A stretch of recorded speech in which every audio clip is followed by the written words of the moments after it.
ಆಸ್ತಿ ತೆರಿಗೆ ಬಾಕಿ ಉಳಿಸಿಕೊಂಡಿರುವಂತಹ ರಾಕ್ಲೈನ್ ವೆಂಕಟೇಶ್ ಅವರಿಗೆ ಶಾಕ್ ನೀಡಲಾಗಿದೆ. ರಾಕ್ಲೈನ್ ಮಾಲ್ಗೆ ಬಿಬಿಎಂಪಿ ಅಧಿಕಾರಿಗಳು ಬೀಗ ಹಾಕಿದ್ದಾರೆ. ಸುಮಾರು 11.5 ಕೋಟಿ ಬಾಕಿ ಉಳಿಸಿಕೊಂಡಿದ್ದಾರೆ ಅಂತ ಹೇಳ್ತಿರೋದು ಅಧಿಕಾರಿಗಳು. ರಾಕ್ಲೈನ್ ಮಾಲ್ಗೆ ಬೀಗ ಹಾಕಲಾಗಿದೆ. ಟಿ ದಾಸರಹಳ್ಳಿ ಇರುವಂತಹ ಪ್ರಶಾಂತ್ ನಗರ ಅಲ್ಲಿರುವಂತಹ ರಾಕ್ಲೈನ್ ಮಾಲ್ ಇದು. ತೆರಿಗೆ ಬಾಕಿ ಉಳಿಸಿಕೊಂಡಿದ್ದಾರೆ ಅಂತ ಈಗ ಅಧಿಕಾರಿಗಳು ನೋಟಿಸ್ ಕೊಟ್ಟಿದ್ರಂತೆ. ಆದರೆ ನೋಟಿಸ್ಗೆ ಉತ್ತರ ಇನ್ನೂ ಕೂಡ ಬಾಕಿ ಪಾವತಿಸಿಲ್ಲ. ಆ ಹಿನ್ನೆಲೆ ಮಾಲ್ಗೆ ಬಿಬಿಎಂಪಿ ಅಧಿಕಾರಿಗಳು ಬೀಗ ಜಡಿತಿದ್ದಾರೆ. ಸುಮಾರು 11.5 ಕೋಟಿ ಟ್ಯಾಕ್ಸ್ ಅನ್ನು ಉಳಿಸಿಕೊಂಡಿದ್ದಾರೆ ಅಂತ ದಾಸರಹಳ್ಳಿಯ ಕಂದಾಯ ಅಧಿಕಾರಿಗಳಿಂದ ಮಾಲ್ ಬಂದ್ ಮಾಡಲಾಗಿದೆ. ನಿಮಗೆ ನೋಡ್ತಾ ಇದ್ರೆ ಗೇಟ್ ಅನ್ನು ಕೂಡ ಕ್ಲೋಸ್ ಮಾಡಲಾಗಿದೆ. ಸೊ ಆಸ್ತಿ ತೆರಿಗೆ ಬಾಕಿ ಉಳಿಸ್ಕೊಂಡಿದ್ದಾರೆ ಅನ್ನೋ ಕಾರಣಕ್ಕೆ ಈಗ ಅಲ್ಲಿ ಬೀಗ ಹಾಕಿದ್ದಾರೆ. ಸೊ ರಾಕ್ಲೈನ್ ಮಾಲ್ಗೆ ಬಿಬಿಎಂಪಿ ಅಧಿಕಾರಿಗಳು ಬೀಗ ಹಾಕಿರೋದು. ಸೊ ಹಿಂದೆ ಬೇರೆ ಬೇರೆ ಮಾಲ್ಗಳಲ್ಲೂ ಕೂಡ ನಾವು ಗಮನಿಸಿದ್ವಿ ಇಂಥದ್ದೇ ಒಂದಷ್ಟು ಬೀಗ ಹಾಕುವಂಥದ್ದೆಲ್ಲ ಆಗಿತ್ತು. ನಮ್ಮ ಪ್ರತಿನಿಧಿ ಶಾಂತಮೂರ್ತಿ ಈಗ ಒಂದು ಪ್ರತ್ಯಕ್ಷ ವರದಿ ಕೊಟ್ಟಿದ್ದಾರೆ, ಬನ್ನಿ ನೋಡೋಣ. ಆಸ್ತಿ ತೆರಿಗೆ ಬಾಕಿ ಉಳಿಸಿಕೊಂಡವರಿಗೆ ಬಿಸಿ ಮುಟ್ಟಿಸೋಕೆ ಸಜ್ಜಾಗಿರೋ ಬಿಬಿಎಂಪಿ ಇದೀಗ ಪ್ರತಿಷ್ಠಿತ ಮಾಲ್ಗಳಿಗೆ ಬೀಗ ಹಾಕೋ ಕೆಲಸಕ್ಕೆ ಮುಂದಾಗಿದೆ. ಬೆಂಗಳೂರಿನ ಪ್ರತಿಷ್ಠಿತ ಮಾಲ್ ಆದ ನಿಮ್ಮ ಉಬ್ಬಿದ ರಕ್ತನಾಳಗಳ ಸಮಸ್ಯೆಗೆ ಎವಿಸ್ ಆಸ್ಪತ್ರೆಯಲ್ಲಿ ಕೇವಲ 30 ನಿಮಿಷದ ಲೇಸರ್ ಚಿಕಿತ್ಸೆಯೊಂದಿಗೆ ಮುಕ್ತಿ ಹೊಂದಬಹುದು. ಹೆಚ್ಚಿನ ವಿವರಗಳಿಗಾಗಿ ಸಂಪರ್ಕಿಸಿ 8088837300. ಮಂತ್ರಿ ಮಾಲ್ನ ಬಳಿಕ ಇದೀಗ ಟಿ ದಾಸರಹಳ್ಳಿ ಇರ್ತಕ್ಕಂಥ ರಾಕ್ಲೈನ್ ಮಾಲ್ಗೆ ಕೂಡ ಬೀಗ ಬಿದ್ದಿರುವಂಥದ್ದು. ನಾನೀಗ ರಾಕ್ಲೈನ್ ಮಾಲ್ನ ಮುಂಭಾಗದಲ್ಲಿ ಇದ್ದೀನಿ.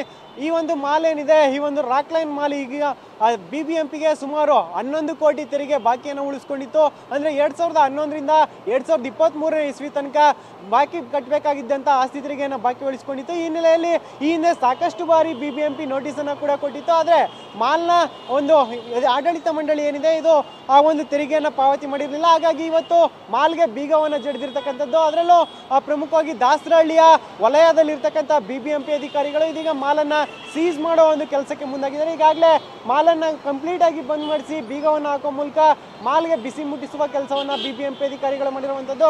ಅಂದರೆ ಈಗಾಗಲೇ ಏನು DCM ಸೂಚನೆ ಮೇರೆಗೆ ಬೆಂಗಳೂರಿನ ಒಂದಷ್ಟು ತೆರಿಗೆ ಬಾಕಿದಾರರು ಏನಿದ್ರು, ಅಂದರೆ ತೆರಿಗೆಯನ್ನು ಬಾಕಿ ಉಳಿಸಿಕೊಂಡವರು ಏನಿದ್ರು ಅವ್ರಿಗೆಲ್ಲ ಒಂದು ನೋಟಿಸ್ ಕೊಡುವಂಥ ಕೆಲಸವನ್ನು ಬಿಬಿಎಂಪಿ ಮಾಡ್ತಾ ಇತ್ತು. ಇದ್ರ ಜೊತೆಗೆ ಒಂದಷ್ಟು ಆಸ್ತಿಗಳನ್ನು ಸೀಸ್ ಮಾಡೋ ಮೂಲಕ ಆಸ್ತಿ ತೆರಿಗೆಯನ್ನು ಬಾಕಿ ಉಳಿಸಿಕೊಂಡಿರ್ತಕ್ಕಂಥ ತೆರಿಗೆಯನ್ನು ಕ್ಲಿಯರ್ ಮಾಡಿ ಅನ್ನೋ ಸಂದೇಶವನ್ನು ಕೂಡ ಬಿಬಿಎಂಪಿ ಕೊಡ್ತಾ ಇತ್ತು. ಅದೇ ರೀತಿಯಲ್ಲಿ ಈಗ ಪ್ರತಿಷ್ಠಿತ ಮಾಲ್ಗಳ ಮೇಲೆ ಕೂಡ ಒಂದು ದಾಳಿಯನ್ನು ಮಾಡೋದಕ್ಕೆ ಬಿಬಿಎಂಪಿ ಸಜ್ಜಾಗಿರುವಂಥದ್ದು. ಈ ಹಿನ್ನೆಲೆಯಲ್ಲಿ ಇವತ್ತು ರಾಕ್ಲೈನ್ ಮಾಲ್ ಏನಿದೆ, ಈ ಒಂದು ಮಾಲ್ಗೆ ಕೂಡ ಬೀಗವನ್ನು ಜಡಿದಿದ್ದಾರೆ. ಸದ್ಯ ಏನು ಬಿಬಿಎಂಪಿಯ ವಲಯ ಆಯುಕ್ತರಾದಂತಹ ಪ್ರೀತಿ ಗೆಹ್ಲೋಟ್ ಸೇರಿದಂತೆ ವಿವಿಧ ಅಧಿಕಾರಿಗಳು ಸೇರಿಕೊಂಡು ಈ ಒಂದು ಮಾಲ್ಗೆ ಬೀಗ ಹಾಕೋ ಕೆಲಸವನ್ನು ಮಾಡಿರುವಂಥದ್ದು. ಸದ್ಯ ಈಗಾಗಲೇ ಈ ಹಿಂದೆ ಏನು ನೋಟಿಸನ್ನು ಕೊಟ್ಟರು ಕೂಡ ಎಚ್ಚೆತ್ತುಕೊಳ್ಳದ ಮಾಲ್ಗೆ ಇದೀಗ ಬೀಗ ಬಿದ್ದಿರುವಂಥದ್ದು. ಇನ್ನು ಒಂದಷ್ಟು ಟಾರ್ಗೆಟ್ ಅನ್ನು, ಅಂದರೆ 1500 ಕೋಟಿ ಬಾಕಿಯನ್ನು, ಅಂದರೆ ತೆರಿಗೆಯನ್ನು ಸಂಗ್ರಹಕ್ಕೆ ಮುಂದಾಗಿರ್ತಕ್ಕಂಥ ಬಿಬಿಎಂಪಿ ಈಗ ಟಾರ್ಗೆಟ್ ಅನ್ನು ರೀಚ್ ಮಾಡೋ ಒಂದು ಗುರಿಯನ್ನು ಕೂಡ ಇಟ್ಕೊಂಡಿದೆ. ಆ ಹಿನ್ನೆಲೆಯಲ್ಲಿ ಈಗ ಯಾರೆಲ್ಲ ಒಂದು ಆಸ್ತಿ ತೆರಿಗೆಯನ್ನು ಬಾಕಿ ಉಳಿಸ್ಕೊಂಡಿರೋ ಅವರಿಗೆ ಬಿಸಿ ಮುಟ್ಟಿಸುವ ಕೆಲಸಕ್ಕೆ ಮತ್ತಷ್ಟು ವೇಗವನ್ನು ನೀಡಿರುವಂಥದ್ದು. ಸದ್ಯ